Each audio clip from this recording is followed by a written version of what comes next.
everyone, I hope you're doing well.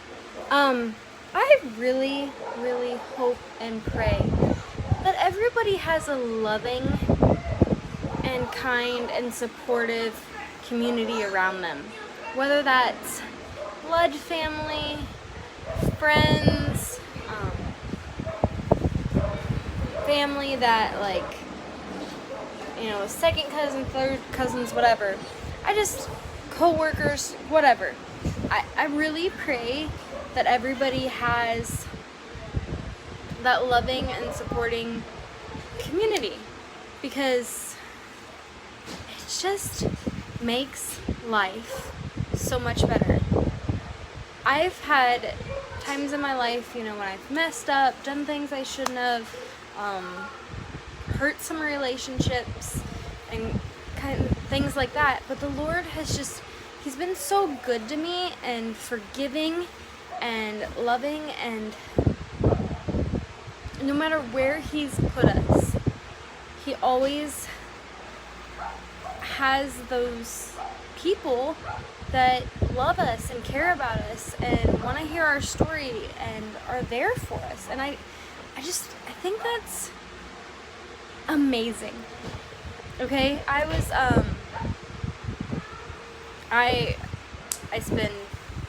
look out at Facebook, and I especially love looking at my Facebook memories each day.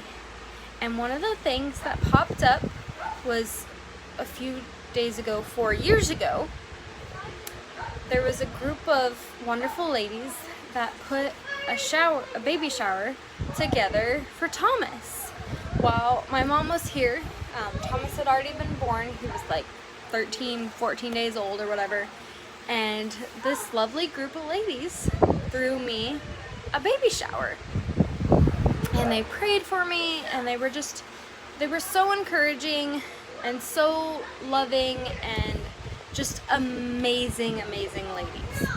And so, and a lot of times in American culture, especially, like your first child, you have a baby shower, you have any more kids, if there's any more kids that come into your life or whatever, it's not expected that a baby shower will happen. And so I was happily shocked when we got the twins. There was a couple of ladies that approached me and said, hey, we would like to do like a baby shower, a blessing shower or something for you and the twins. Would that be something that you would want? And I was like, really?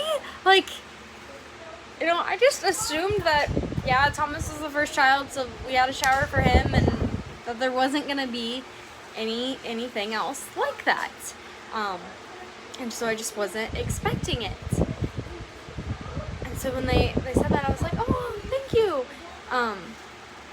But with fostering, you just don't know day to day, will we have them this day or we're not, I don't know what it looks like or what's gonna happen. And so I kind of sat there and said, that's great, let's kind of wait until closer to March, because at the time we were kind of told that by March we should know if it was going to be a long-term thing, or possibly if the twins were going to be put up for adoption, or if they were going to work towards going back to the parents. We were told that possibly we'd find out something. And so I just left it at that. And she said, okay, let me know, we'll keep in touch. And then I was talking to another lady here in the Philippines. We were Facebook messaging back and forth. She lives here in Davao, and she has adopted, has biological kids, and has fostered and is now fostering. And I, had casually mentioned that some ladies were interested on having some type of shower.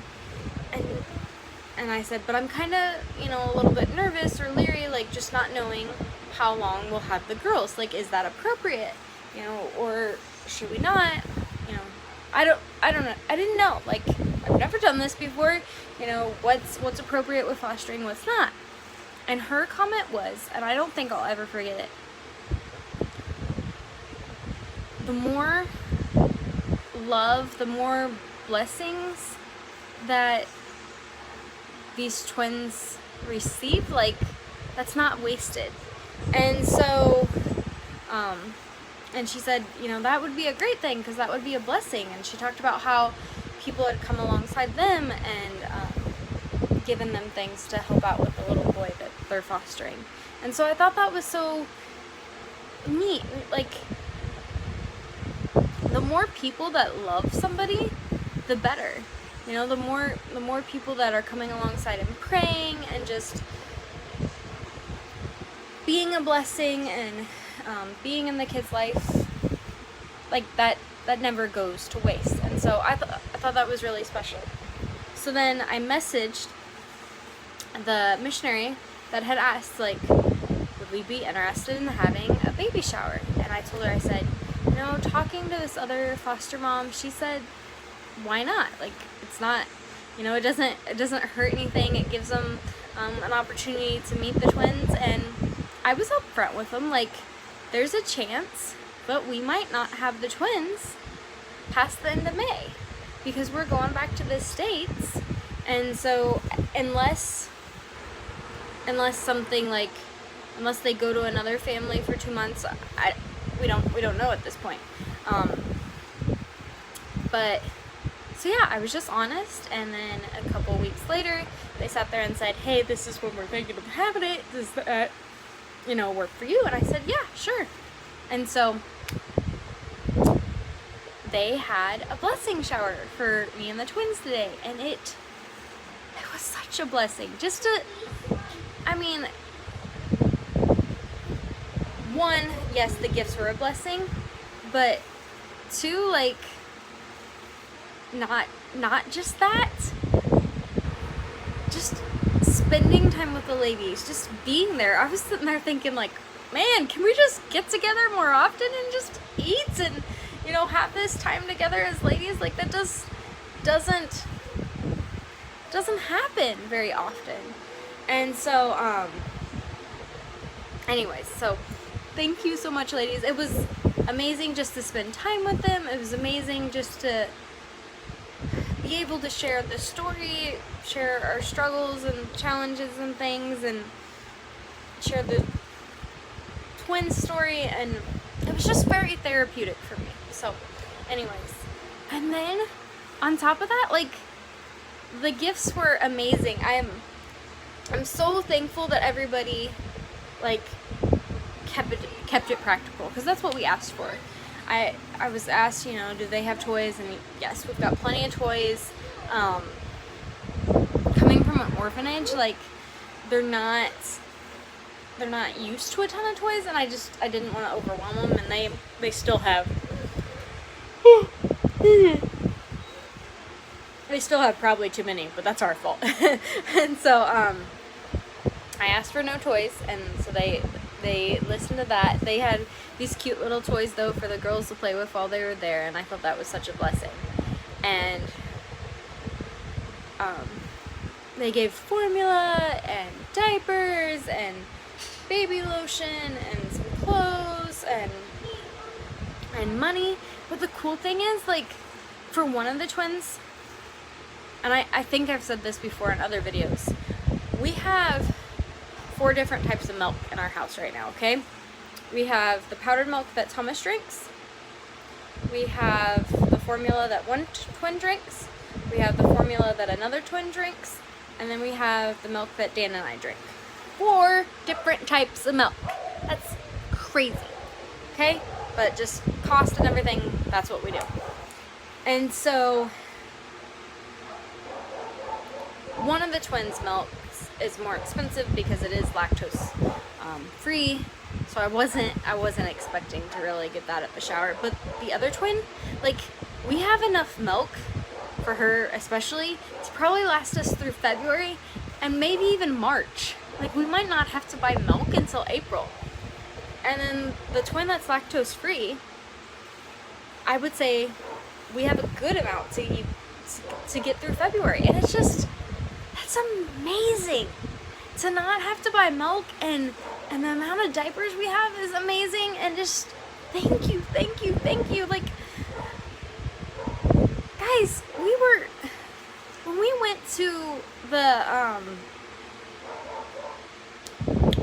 orientation thing that DSWD had, they talked about like, oh yeah, come foster, we need foster parents, and they do. That's not a lie, they do.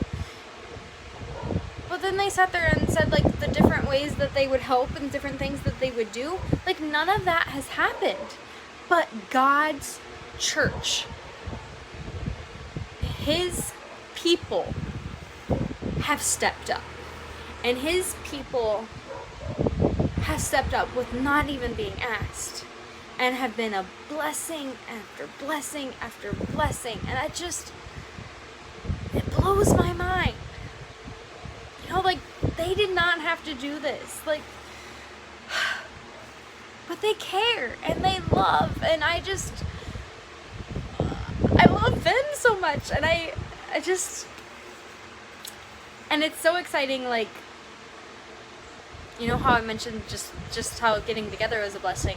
One of the people that was there is getting married this summer, so we're gonna have a shower for her, and then one of the missionaries that was there, they're leaving, so we're gonna have a DSWD for them. But it's just more opportunities to get together, to fellowship, to have just joy. There's the monthly potluck coming up, I believe, this Thursday. And so, yeah, guys, I just wanted to share how blessed I feel, and by no means do I mean that to brag, but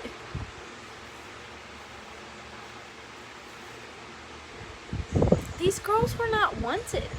They were not wanted by their parents at the moment. Now, I don't know if their parents have changed their mind, but it's just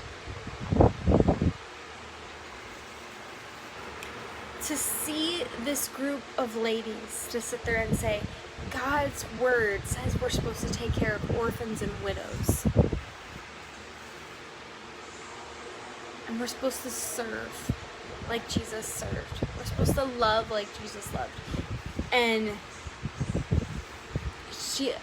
the lady that was kind of leading the shower even shared the Jesus washing the disciples' feet and talking about how, you know, we're loving these girls and being tender and gentle to them. And I've messed up. I've messed up with taking care of the girls. I've messed up with taking care of Thomas, and I'll admit that. But these ladies,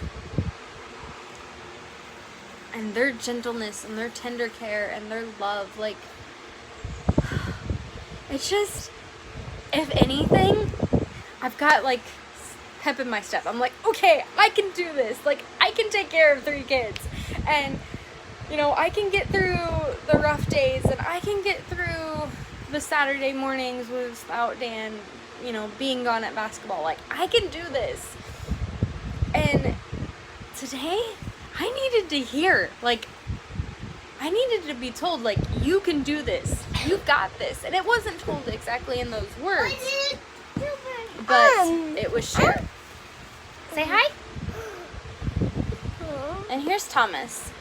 And also another blessing is that comes from Thomas. Gentle. He gives me hugs when he just... Little kids are so amazing. They sense when you need those hugs, and they give them, and they're so loving and so snuggly.